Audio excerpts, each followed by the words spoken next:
to the position of, state your position, of Friends of FAPCCA. You have been elected for this high office for 2023 to 2024 term, knowing you have the ability to fulfill the duties of the office as described on your duties and responsibilities sent to you in advance for your perusal.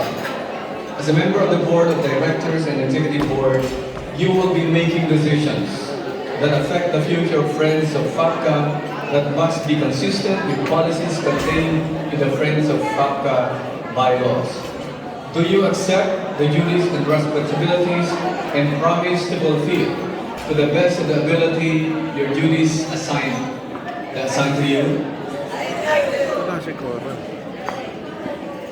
Congratulations, therefore, to each one of you, and it is my privilege to welcome you to your position as the new officers of the Friends of FAPCCA 2023.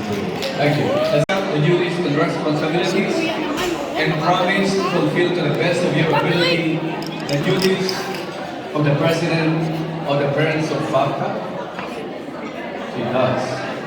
Ladies and gentlemen, let us all welcome Ms. Corazon Aragon Soriano as the new President of the Friends of FAPCCA.